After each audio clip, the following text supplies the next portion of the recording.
Hello, welcome to it's me Reti Shekhar. Friends, రేపు వినాయక చవితి.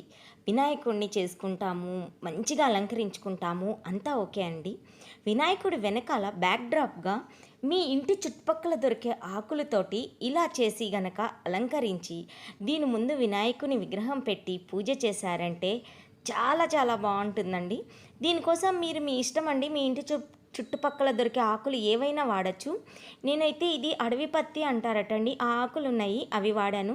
ఇంకా తమలపాకులతో చేస్తారు, రావి ఆకులతో చేస్తారు, ఇలా రకరకాలుగా చేస్తారండి. నేనైతే దీనికోసం ఏమీ ఖర్చు పెట్టలేదండి. నా దగ్గర ఉన్న రంగులు, ఇంటి ముందు దొరికిన మామూలు పూలతోటి జస్ట్ ఇలా చేశానండి. ఇదే గనక ఇంకా గులాబీలు, ఇంకా చామంతులు, వీటితోటి కనుక అలంకరించుకుంటే చాలా బాగుంటుందండి. చాలా చాలా బాగుంటుంది. నా దగ్గర అయితే ఇప్పుడు ఏమీ లేవు. మా ఇంటి బయట ఉన్న పూలు కోసుకొచ్చేసి ఏదో ఊరికే అట్లా మీ అందరికీ ఒకటి శాంపిల్గా ఇలా చూపిద్దాము అని చెప్పేసి ట్రై చేశానండి. వీడియో మీకు ఎలా అనిపించిందో చూడండి, పూర్తిగా చూడండి. ఇలా కనుక చేసుకొని మీరు దాని ముందు ఆ గణనాథుని విగ్రహం పెట్టి పూజించుకుంటే చాలా చాలా బాగుంటుందండి. తప్పకుండా ట్రై చేయండి.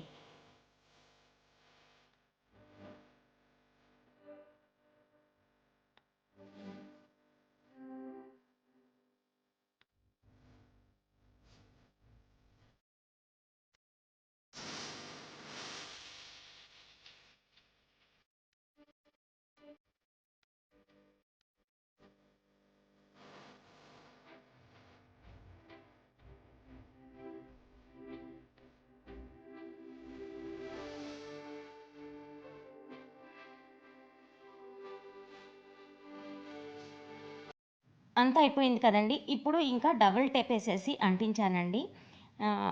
మొత్తం అన్ని చోట్ల సన్నగా చిన్న చిన్న ముక్కలు తీసుకొని డబుల్ టేప్ వేసేసి అంటించడమేనండి.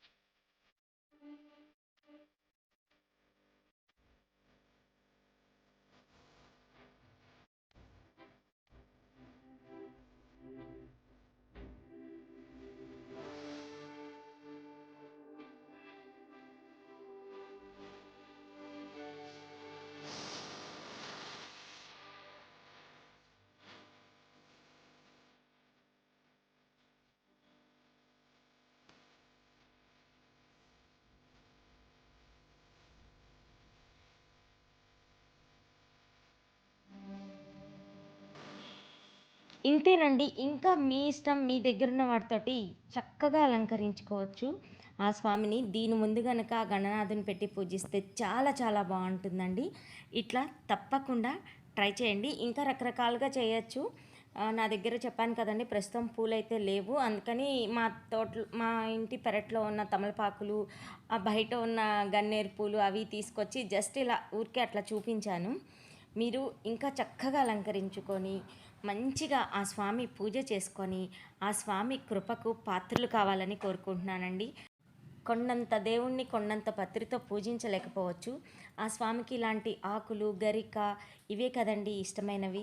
అందుకని ఇలాంటి వాటితోటి అలంకరించుకొని ఆ స్వామి పూజ చేసుకొని ఏ విఘ్నాలు లేకుండా మీ అందరి జీవితాల్లో మంచి జరగాలని కోరుకుంటున్నానండి. వీడియో నచ్చితే లైక్ చేయండి, షేర్ చేయండి. It's me Reti Shekhar. నాకు తెలిసింది మీకు చెప్పాను. Thank you.